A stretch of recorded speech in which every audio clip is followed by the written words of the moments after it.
All right, guys, welcome back to another interview portion of my channel. Today I have the very awesome Tim Marshall.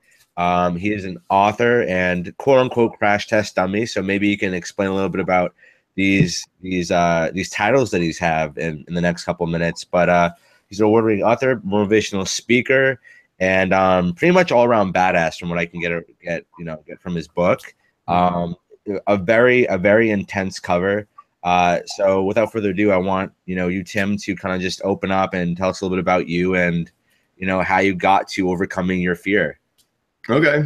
So yeah, my name is Tim S. Marshall. It's great to finally talk to you. And yeah, my background is this. I'm originally from Michigan. I moved down to Florida when I was 12 years old, and I kind of got stuck with my first change in life. And I had all these fears, and I basically got stuck for about 8 years. So at the age of 20, I had a 7th grade education. All my buddies went off to school, and I was basically bussing tables. And at that point, yeah, I realized at that point that, you know what, I better make a change or I'm going to be stuck for the rest of my life. And I found a tape in the garage, and it said The Strangest Secret by Earl Nightingale. And the words were, you become what you think about. And then from that point on, I kind of changed it into your own actions. So I went on a 20-year tear of basically doing every single thing that I could think of that I felt uncomfortable, that I feared. And I filled it in with fillers of knowledge and action. So yeah, I went from a 7th grade education to tutoring and quantitative methods. And then I went into outside sales with social phobia. I had panic attacks, anxiety. It was the last thing that I was supposed to do. My college professor said, whatever you do, don't go into outside sales. You're much too quiet. You lack presentation skills. I'm going to save you time. And then I became the #1 account manager in the world for a nationally recognized company. And then from that, I started my own company from scratch in 2008 and made Inc. magazine's list as far as one of the fastest growing companies. So along the way, I've taught, I've spoken, I've taken 20 some years of notes. And basically what I do is I take a problem, and if I feel uncomfortable about it, I solve it on my own. I do the research, I practice the action, the activity, and then I teach it to others. Right. And I actually really like that, because part of like I do kind of like the only way I can relate is, a lot of like my personal and private coaching is solution based. It's result based. And I feel like if you're not result based in nature, or you don't try to create yourself to be result based in nature, then it's just going to be that much harder for you to do those things. Absolutely. And you can look at it like, I use analogies sometimes to communicate, or when I do public speaking events, and it's sort of like a jigsaw puzzle. You could have this great image, but if you don't put the pieces together, which is typically one action at a time, and try to solve it and bridge it together, then what do you really have at the end of the day? So it is about solutions. And, I coach a lot of people, from professional athletes to CEOs, or anybody that feels like they're stuck in anything. And it's all the same thing. It's just the fear of change, or it's the fear of judgment.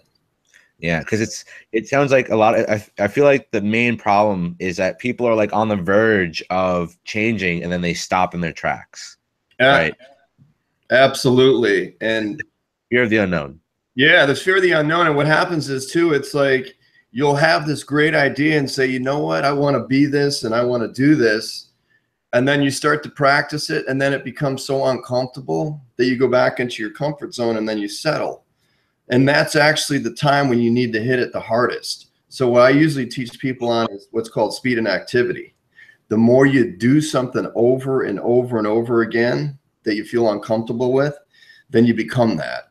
And then that actually, statistically, you have a less of a chance to pull back, and you just consistently move forward. But you always got to basically, have those small victories, but increase your knowledge based on problem solving and act on it. Right. So it's almost like you're creating your own behavioral rituals, right? It almost sounds like it's NLP a little bit of neuro-linguistic programming. Yeah. Yeah. You basically, I mean, you create your own computer, basically. I mean, that's really what it boils down to. But yes, you design yourself the way you want, as long as you practice those steps and you continue with them. That's so right. And I think people get like so caught up with all these different people and these advertisements and these guys, like these big guys who are just saying, you know, following like a certain process. You have to create your own process to like create yourself. There is no other version of you out there that you can look to, right? Like, yes, like you can have a mentor, you can look up to like you or Tony Robbins or somebody, Zig Ziglar, like whoever it may be. But at the end of the day, you need to apply those things that you learn with actions and instill it with the behavior that you want to like to administer for yourself. You got to become the person you want to be, I feel like. Yeah, and you couldn't have said it better. And you know, either if you want to start your own company or do something different, it's always good to see who succeeds. But the best is always look at somebody that worked at it from the bottom up. But when you learn that, you stay true to yourself. It's sort of like in sales. I'm like not Mr. Salesy guy, but I did incredibly well in sales because I just was true to myself and I like people. So I practiced different things, but I created my own brand. Mm-hmm. You know, and I stayed consistent with that. And it's sort of like what you said. And this is a big thing when I go to colleges is you see all these great images. It's like the Thanksgiving Day parade. They go by. Wow, I want to be that. I want to be that. I want to be that. I want to be that. I want to be, you know, the greatest idea of the month. But in reality, you got to develop your own float. And then you just stick with it 100%. And you can learn from others and fill in the gap of knowledge, but you have to stay true to yourself. Yeah, and there's something that you touched on that I really liked, and I saw it in your book. This consistency idea, not just consistency like action wise, but mindset wise, being consistent and matching up the two. Can you talk a little bit more about how consistency plays a role? Absolutely, and I would say this. You know, sometimes we talk about, and it's like when I brought up earlier, you become what you think about. I would say you become more what your actions are. Right. So in order to be consistent and really stay consistent, you have to have either positive or negative actions. And it's your choice to decide what they are. But in order to really create consistency, it's continuously taking those steps, which is typically uncomfortable. And then you start becoming extremely consistent. But if you think your way out of it or think your way into something else, or I'm going to do this and you don't do it, that's where that immobility sets in. And then the self-doubt, which we're supposed to have, which is completely normal. Thousands of years ago, you know, we're supposed to have all these fears and self-doubt and judgment and all this stuff. So we're basically cracking the code by continuously acting on what's uncomfortable in order so that we can build a bridge and stay consistent with ourselves. That's so important. And like I'm trying to think about how like the everyday person can apply that, like the guy who's working the 9 to 5 and he's looking at Tony Robbins and he's going, or the busser who tunes into Tony Robbins or you, and he goes, I want to break my fear. And then he sees everybody around him. What can that guy do? What can like the busser of today do? Yeah, I would say this is number one, you got to start somewhere. Just anywhere, and like throw a dart, right? Throw a dart, but the biggest thing is you start with humility. Okay. And humility is the number one thing that we overlook. Like when I graduated high school somehow, some way with the 7th grade education, I had to humble myself and say, you know what? I have to take all these remedial classes. I have to learn from the very, very bottom up in order to achieve. The same with Tony Robbins. You know, he started off somewhere. You know, if you look at anybody that's really succeeded from the bottom, you know, they started with humility. And that's the biggest point, because once you have that humility, you become more aware and open to making changes. Now, do you think humility kind of curates like the goal or the purpose? Because kind of like you said, it's like the goal, without the goal, you can't really, like, you need the goal to know what you want to do, right? And so it's like once you figure out like the drive or the part of yourself, like this is what I want to release into the world, then like that kind of sets you up for like, cool, I want to be here and I need to do all these other things that's required of me to get to those goals. It's almost like an equation, it sounds like. Absolutely. It's problem solving. You couldn't have said it better. It's sort of like this. Yeah. If I'm going to climb a mountain, if I look up at the peak all the time, they're more than likely I'm going to start complaining. So I might have a picture of that mountain, but if I take that one little step at a time, one step, even though it feels uncomfortable, the worst thing we can do sometimes is measure time and success. Right. As long as you're practicing good actions and you're learning and you're problem solving like a mathematical formula, you really will become anything. It's sort of like riding a bike or learning how to play golf or basketball or going to school, whatever it is. We had to start somewhere, and you start learning it. And as we get older, we forget about that. And we think that automatically it should just come, or we're not good enough, or you know what? That person is so good, I'll never be like that. And that's not true at all. I mean, literally, you can achieve anything, as long as you put your mind to it with the humility and then the practicing, those small steps.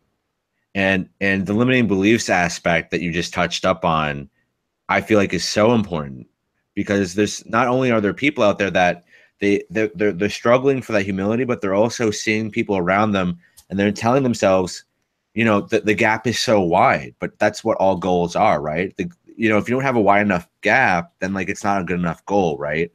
And I feel like there's just so many people who are telling themselves, I can't do that. Like, I'm so far away. How do I get closer? Yeah.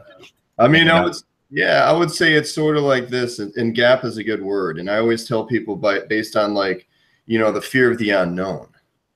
If you're going to start something new, you start to learn whatever that is, and then you start filling in the gaps. And the more gaps you fill in, the more confident you become. So that's where it's important to start at humility. Sometimes hitting your bottom is the very best place to begin, because you have an open mind and awareness. And then you have, just like you said, this giant gap. And you might look at somebody and say, there's no way I'll achieve that. But once you start adding in those little fillers, one step at a time with knowledge and practice, anybody will be shocked at how far they get. But the key is you gotta remain open and aware and do what you fear. And so I guess like to sum up that point, it's just the more you do, the more you're going to be able to see for yourself, right? How far you will really come. Because I feel like a lot of people don't look back and see. And there's so many people that look at what they don't accomplish, and they don't really, and they really need to do that more. They just kind of look forward and see what they haven't completed, versus giving themselves that validation to say, this is how far I've come, and I already have a mountain that I've climbed on already, even though it's not the pinnacle. I still have a view to look down on. And I feel like, a lot of people need to appreciate that. And maybe appreciation is also another element of this. Yeah, I agree big time. And it's life is filled with moments that change all the time. I mean, there's no doubt about it. And sometimes I communicate with people based on 3 chalkboards. You have a chalkboard of what you thought about yesterday, what you feared, or whatever the problems were. And the second chalkboard is, who do you want to be today? And that's problem solving and living in the moment.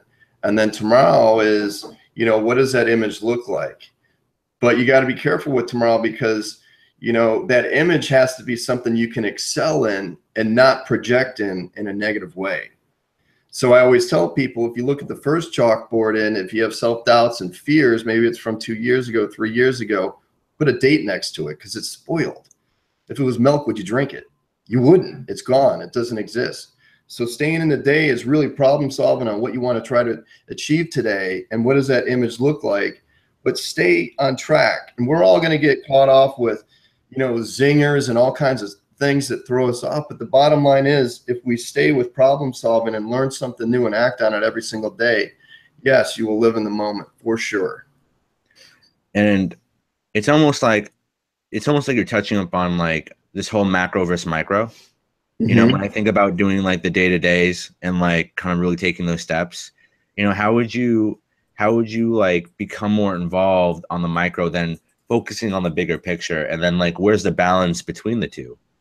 For me, it's like this, as I, for example, when I went into sales, I started to really kind of problem solve, and I did what was uncomfortable. I took on rejection head on. And then I took a problem and said, you know what? That did not work when I called that person, or that did not work the way I introduced, or maybe it was the way I presented. So then I kind of take it into a micro position where I say, you know what? If I try this a little bit different and try this, you know, let's see what the percentages are after I do it. So I basically micronize it every single day, where I look at something and I problem solve it. The same way with writing books. You know, I took 20 some years of notes and I was criticized. Hey, you know what? You gave way too many secrets away, because I wanted to give takeaways. Those takeaways are from problem solving on a micro level of just problem solve. This saves me time and other people time when I teach, so they don't have to go through all those steps. But that's how you do it. Is you have to be self-aware, but you also have to engage other people and ask them what their perceptions are of you problem solving as well. Because sometimes we get caught up and think that, you know what, we're not doing well, or maybe we are doing well.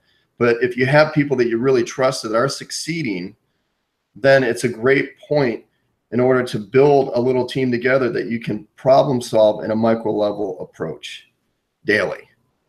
And so it's like feedback looping pretty much. Absolutely. And it's collaboration. You know, in today's society, there's so much technology, and it's amazing when I get into a room to speak with people. It's like somebody could save themselves 10 years just by asking the person next to them one question. And then you just keep going around. And if you see people that are succeeding, find out what are they doing? How are they doing it? And if people are struggling, it's the same thing. You kind of just say, you know what? I don't really want to do that. That'll save me time. So really, it's like a thesaurus. You can really become your own, you know, dictionary just by asking, communicating, collaborating. 100%.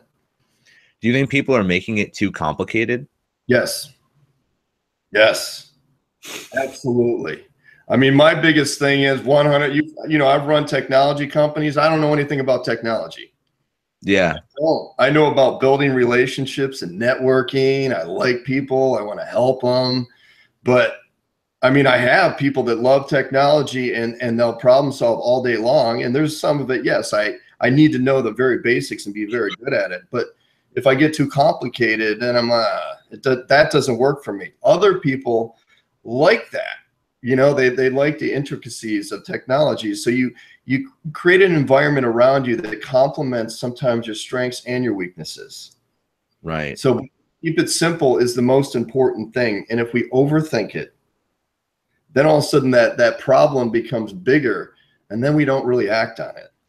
So it's like just keeping it very basic, simple, building relationships with strangers, learning from other people. And just learning and growing from outside yourself, because you don't have all the answers sometimes. So there's going to be a lot of data that's not going to be in your mind, something that's seen outside of you, I guess. Yeah. Like I've always made it a habit to kind of like ask people, like, you know, particular questions, you know, when I first meet them, like, oh, how do I come off to you? Like, blah, blah, blah. I like asking, I like engaging. Excellent. Yes. I mean, when I speak, sometimes I'm like, was I good? Was I bad? What can I improve on? You know, it's because I don't know. You know, I want to make sure I get better by problem solving. That's on a micro level. Same way with engaging, whether it's a CEO or somebody else. It's just you really want to create an awareness, and that's where humility comes in as well. You know, sometimes the saddest thing is I'll do a seminar and then I'll have people ask me questions afterwards that they really should have asked me before, which is fine, but they're, you know, they had fear of being judged by their question. And meanwhile, it's like maybe I'm running out or whatever it is. But the biggest thing is that, you know, we're all human. We're all sensitive. We all have the same abilities to achieve most anything as long as we put our minds to it. And in today's technology and world, there's no such thing as a right or wrong answer. There's no such thing as the expert. You know, we're just kind of creating and evolving. And if we stay consistent with that, we could be an expert in one day or not the next day. Yeah, it's really a matter of how qualitative you want to be, and what you want and what is needed to be done to get there, I guess. And it's so easy to kind of dilute your goals with overcomplication and not taking responsibility of your decisions and your actions. I feel like where a lot of people, it's just too much work. And what I find out a lot in my coaching, some like a lot of the majority of the consults I have personally, I don't work with people because they're not willing to do the work. It's all about participation, because it's them, it's the client, or it's whoever I'm talking to. I've actually like made it like my own ritual to call people's bluffs on accountability. You know, Yep, absolutely. And being accountable is very important. And my two favorite words are open mind and drive.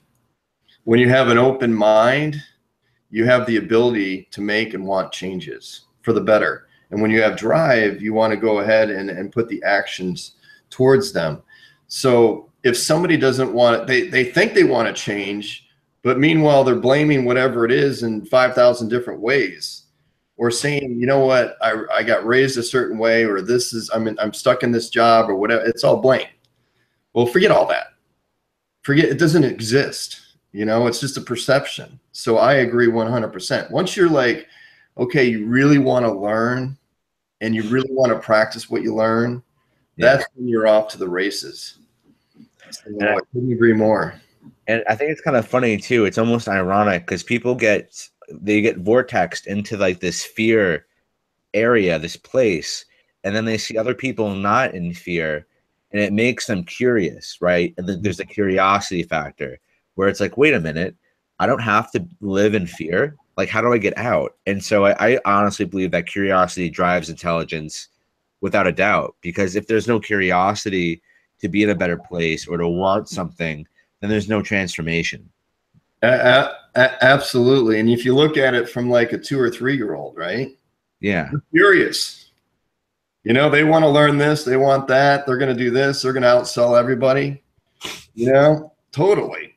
So it's like, as we get older, we kind of get stuck in this, okay, we kind of just have to stay in this little zone.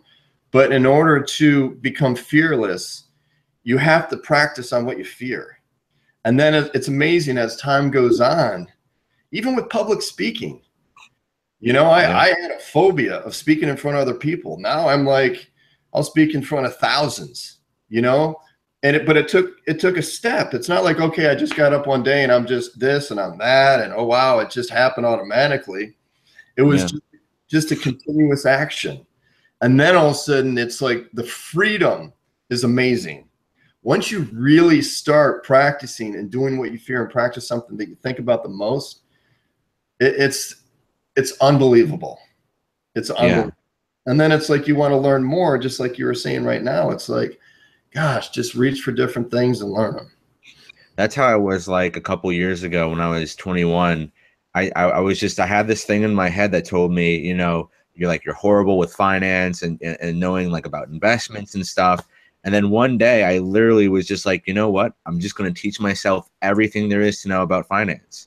And now I do trading, and so it's crazy how like once you like just attack your fears, or not even just attack them, but just start being aware of what's in your closet, be aware of what demons are lurking around, be friends with them, be cool with them, because eventually you're just going to sidestep them outside of your house, and then you'll be rid of them, I feel like.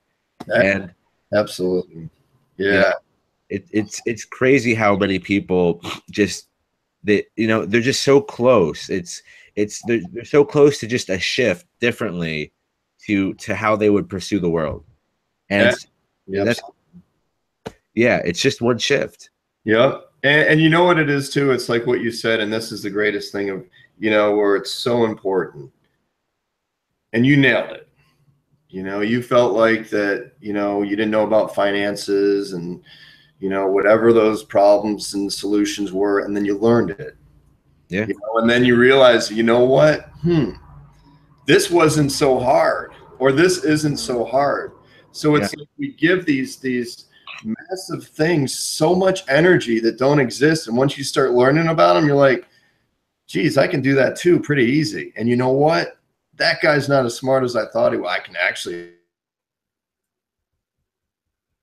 I'm just as smart. Researching something and learning something, that's the greatest gift you can give yourself. That's awesome. Yeah, and something that I've come to realize recently this year is it's about valuing that stuff. It's not just about the curiosity, but it's about the I actually value whatever it is, and that gives you the motivation because you like it. If you value something, you're going to do it easier than something that you don't value, right? Yes, and I would say sometimes too we might not value something, whereas like, you know, I had a fear of public speaking or even writing or doing certain things in my life, and I never realized that I would love them. I never knew how much I would love certain things that I thought there's no way I'm going to like that. Or starting my own company from scratch and you know, having all these employees and overhead and all these different things, public speaking. But it was all these things that I thought that, you know what, I don't like any of that stuff. I want to be comfortable. I want to watch a football game. But that was the opposite.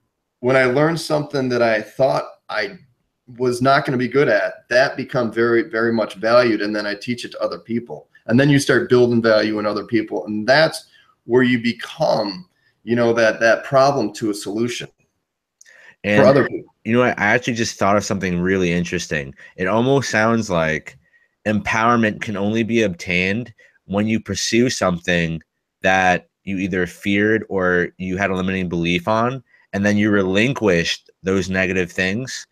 But that mindset of seeing the comparison of, oh, wow, like I had this, but now I passed it. I think that's where empowerment comes from. It comes from the motivation of doing it, like the actual experience of overcoming it.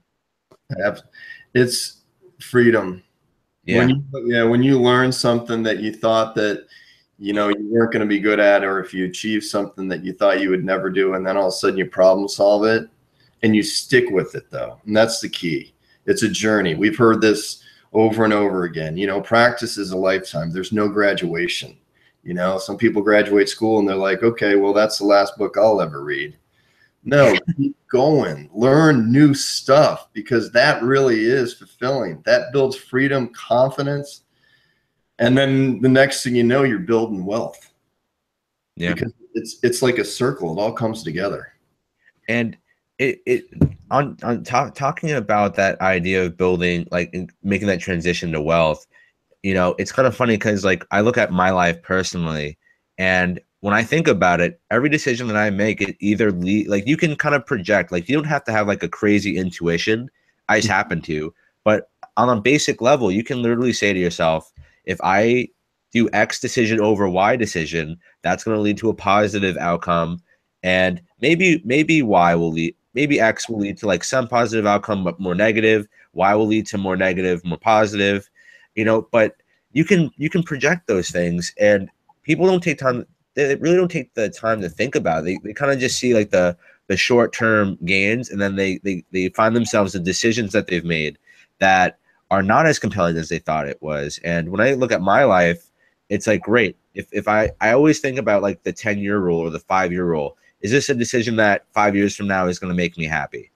Right? Even if it's as simple as going into the refrigerator and getting like getting food. You know what I mean? Like it's about like, it's almost like an Indian perspective. Native Americans always have this idea of the philosophy of, you know, if I litter, is the earth gonna is that gonna impact the environment, you know, 10 years from now? And if it does, then you don't do it, you know. Absolutely. And you know, if I use my, you know, I use my example of, you know, the fear of rejection of going into sales led me to selling, led me to starting a company, led me back to selling again. You know, I already overcame the fear of rejection, so I was able to build up a customer base. Next thing you know, I built up a revenue stream. Along the way, I learned how to teach and speak and communicate, teach, delegate, and inspect. And then it just leads to something else. I took notes along the way. So it's like, it's all your actions that multiply over the long distance.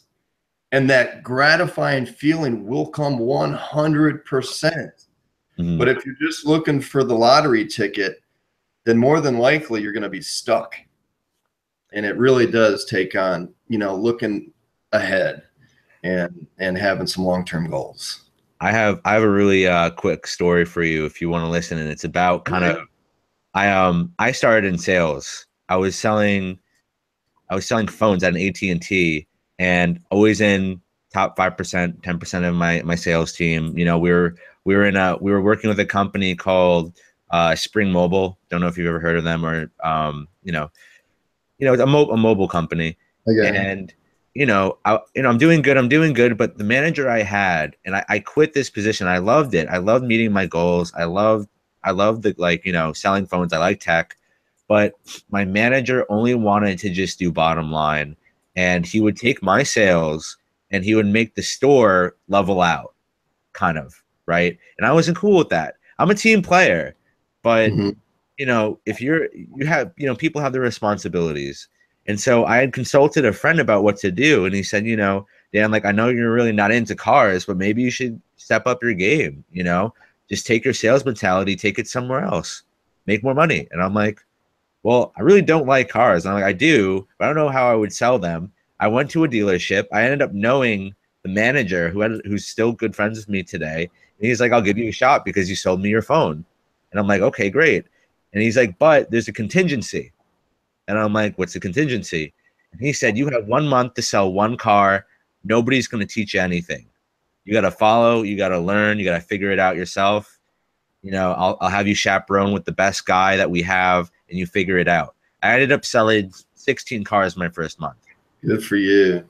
But I had this limiting belief. I'm like, how am I going to sell these cars? Like, he was literally throwing me into the fire. Like, I had no idea what I was doing. I went from like a desk sales job, where I'm just behind a counter and I'm on the floor, and it was just it was life changing. And I'm like, I'm selling products that are $20, $30, $40, $50, $80,000.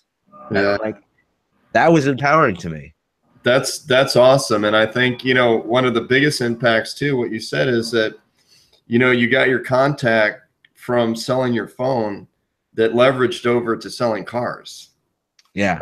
So then that was one step. And because you're a good guy, people like you. So then you build relationships, and then you leveraged it and you became very successful. And I think, I know this as far as what you said. The most important thing, and that's how I was thrown in sales too, it's like there was no brochures. It was just go out and make it happen. Yeah. I had to become my own business. And that's the greatest advice we can give people is, even if you're working for a company, be your own business within a business, so that in the future, if you want to branch out and start your own company, you'll already be prepared. But learning from the bottom up, which is what you just said, and that's an amazing, amount of cars to sell in a month. So that's huge, so it's like that's a perfect example right there. You cracked the code. Literally. So yeah.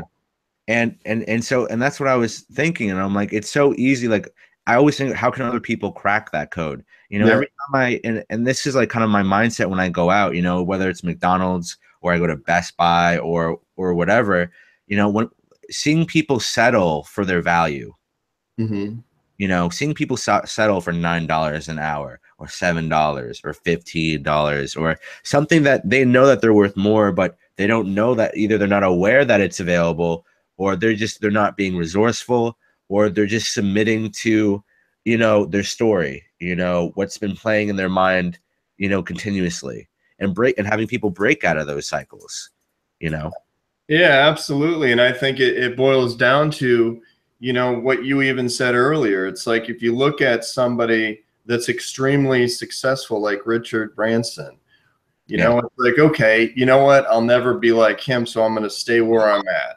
Or I'll look at an owner of a company and I maybe work for that company and say, you know what? There's no way I'm going to be that either.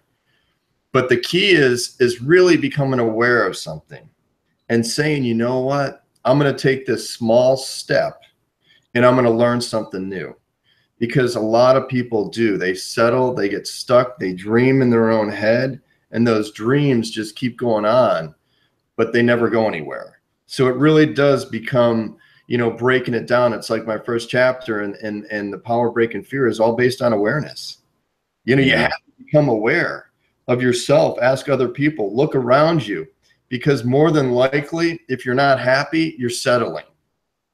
And if you're settling, you're not moving, and you're not striving for something that we talked about is doing what's uncomfortable, problem solving, and then increasing the dopamine to learn something new.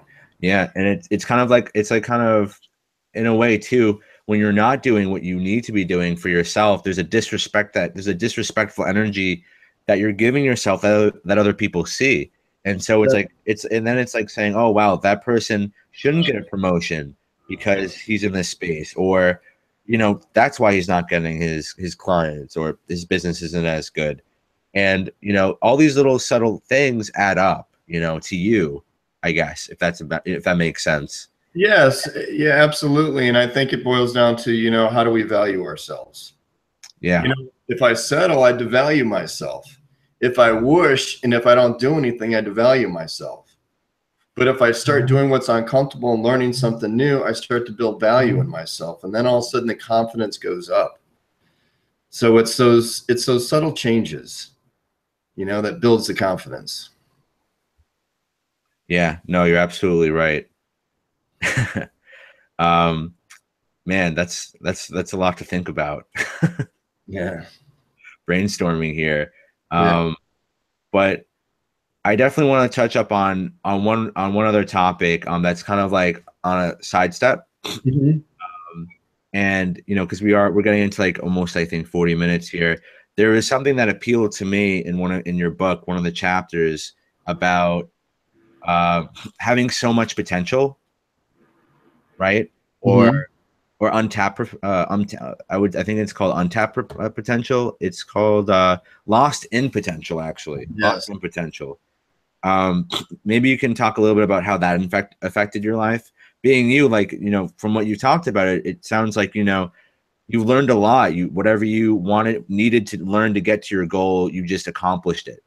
And so with that comes a lot of potential, or flexibility, right? And so me and you, I feel like you're a lot like me in the sense of you're very adaptable, right? You can learn things on the fly. If you need to learn something in a crunch, somebody had to go to the hospital in your business and you need to take on that role, you have no idea what to do, you'll learn it. You know, Right. you'll do what's necessary. And so with people who have a lot of potential, you know, like me personally, when I work for a business, any business, I always end up in a 360 role. I always end up working as like an administrator for every different aspect of the business somehow. And so what I would want to know, to kind of project to the viewers, is, you know, what do people who have that lost in potential aspect do? What do they do to focus on a goal if they're lost in a lot of goals? That's a great question. And I would say behind that is fear of change. And, you know, when I moved down here when I was 12 and I just kind of got stuck. Yeah. I had fear of adapting, fear of change, you know, social phobia. So what I did was I learned how to overcome that by taking on challenges in order to learn that. So when we get lost in potential, we often think about sometimes, you know what, if I make that move, I might lose what I already have, you know, or maybe I'll be self-judged, or there's going to be all kinds of different repercussions. Mm-hmm. But what I usually try to do and communicate with people is two things. Number one is this: whatever you're doing, look around.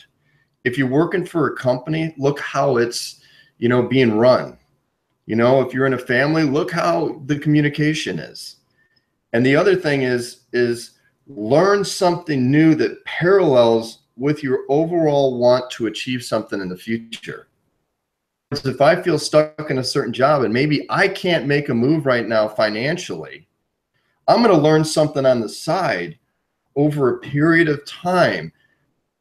So much confidence that when I'm ready to make a move, just sort of like starting a new company from scratch, I never borrowed any money because I learned everything I could over a period of time. And I didn't have that fear. Did I have fear of change? Yes. But did I overcome it by filling up the solution bucket? Absolutely. But that takes time. So when somebody is lost in potential, learn. act on what you learn and move forward with what you learn, because that's how you reach your potential. You know, one of the guys that I'm good friends with plays for the New Orleans Saints, and I talked to him over the summer. He had half of his intestines removed, if not all of them. He lost like 50 pounds. Oh, wow. And he was supposed to be like a first or second round pick years ago, and he played for Penn State. And he's like, Tim, it's only one way. You know, you go off the shore, you burn the ship, and there's no way back. So he just got picked up by the Saints, and now he's running down the field. And I said to him the other day, I'm like, dude, great story. What it takes in 0 to 8 seconds, because he's on special teams, and last year he was the captain of special teams. But my point is this: we can overcome anything. Most anything. You know, obviously, if we're 60 years old and we're trying to play in the NFL, that's a different story. You know, here's a good story where it's like, you know what? The odds were against this guy. I mean, big time, 100%. There's no way he should have put on a uniform. Guess what? He did it. Pads. You know, he broke through. And that's what the greatest thing about living in your own potential is, saying, you know what? This might feel too easy, or I'm settling. Let me try something that's ridiculously hard, but practice learning it first and filling in the gaps so that when you do jump, you're prepared. Yeah, that's so true. Yeah. And I guess it's kind of like, if you want your success, you can have it. It's there waiting for you. Mm-hmm. Like, I think more people should have that idea. It's like, it's there. It's in your future. It's just waiting for you to get to that point. Yeah. And it's patience. And a lot of it too, you know, some of the things too, it's like what you said when you went from, you know, selling the phones and then selling 16 cars in 1 month. You know, there's an uncomfortability, I'm sure, but you built up resiliency. Yeah. You know, you learned finances. You built up resiliency. When you coach people now, because you've done certain things to make changes, so you can say, hey, it can be done. Yeah. I've done it. The more the more we do, the more resilient we become, and then the more fearless we become. Yeah. And then we start the process. And it's cool too, because the only gift that I would love to give to other people is the gift of being stoic and unmoving to just everyday challenges. Like, you know, I get into a car accident. Okay, do what needs to be done, move on, right? Okay, I didn't meet my goals, make new goals, do more, right? Don't get caught up in the not just the challenge, but the mind games that are welcome to when you don't meet either your own expectations or outside experiences. You take what is right there in the present moment, and you take actions to create a solution for that. Absolutely. And yeah, I would say 100%, you know, expect the unexpected every single day. You know, it's funny. Sometimes I'll be at a restaurant, somebody might spill a glass of water on me. It doesn't even faze me, you know, because it's like, there's always going to be something from the outside. There's going to be noise. There's going to be texts. There's going to be this. There's going to be that. Somebody's not happy, whatever it is. Yeah. You know, but the quality of my time is not measurable. I mean, it's literally like, you know, we're all different. We're all uniquely different. We have one life to live, and it's like, make the very best out of it. If we get caught up in somebody else's world, it's not about us. Yeah. It's our job to stay focused, and how much meaning we give a certain thing that happens in our day is up to us. Either a negative meaning or a positive one. Yeah. And kind of like what you touched on, like just how you react, you know, reacting is everything. You know, you live one life, choose how you react, because then that starts to become a part of who you are. Absolutely. And it's like, if something happens today where, you know, somebody makes me really upset, and then all of a sudden it's their fault and I'm blaming them, and then all of a sudden I lose all my energy. I just gave away all my power. Yeah. So I've learned over time, I keep my power 100%. You know, some things bother me, of course, but for the most part, man, I keep my batteries on and my flashlight bright. You know, and that's by not allowing other people to affect me, but that's also surrounding myself with good people. It's a big thing, you know, or if we start to surround ourselves with toxic people, more than likely we're going to become toxic. Law of averages, Tim. Law of averages. Yeah, totally. Absolutely. Surround yourself with good people and a good place that you thrive in. That's all you need. And Yeah. then it's all on you. I definitely have to touch base with you again on all these topics. I know we're gonna go into a little much. I want to make sure that viewers don't get turned off by how long this video is gonna be, Tim. So if you can summarize kind of any thoughts that you have for anybody watching this, and if this was like your moment to kind of have like a one-on-one with them to bring them forward, what would you tell them? I would say, you know what, no matter where you are in life, no matter where, there's no right or wrong time. There never is. So if you want to make a change, it doesn't even take time. Just make the change. And then what you want to do is just look at what you want to become. And sometimes what you want to become is the scariest thing that there is, because you don't know what's on the other end of it. But if you research it like a science project and you practice what you research, you can become whatever you want.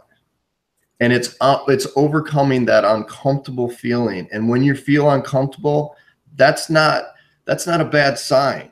Obviously, there's certain things that we need to fear. But if it's positive fear, keep moving forward, because that's your greatest time to absolutely 100% achieve anything. And that is how you break the power of breaking the fear. That's how you break the fear. Power of breaking fear. Great. That was fun, man. Yeah, no, I really appreciate this talk, man. I hope we can do a lot more in the future. You're really awesome. Yeah. And you know, off topic, there's just a lot I would love to catch up with you on if you have the time. And I really do appreciate the time that you're giving me today. And yeah, everybody. Dude, absolutely. You're a good dude, man. You remind me of all the different things I do as well. So yeah, for sure. Listen, collaboration, I'm totally open to it. Yeah. You know, it's funny. Yesterday I got a call. I'm speaking in front of like 3,000 people in a week. And I'm like, I mean, you just never know how big your network gets. And then next thing you know, you get picked up here, but collaboration and networking. But you're a good guy, man. So yeah, definitely. Let's keep in touch. Sounds good. I'll fill Jennifer in, and definitely thank you for the book. I'm like halfway through. I gotta finish it. But no, it was really nice having you on my channel. I hope to have you back. Yeah, for sure, man. And take care and have a great day. All right, awesome. Well, thank you guys. I'm going to end the call and tune in next time. Thanks. All right, bye.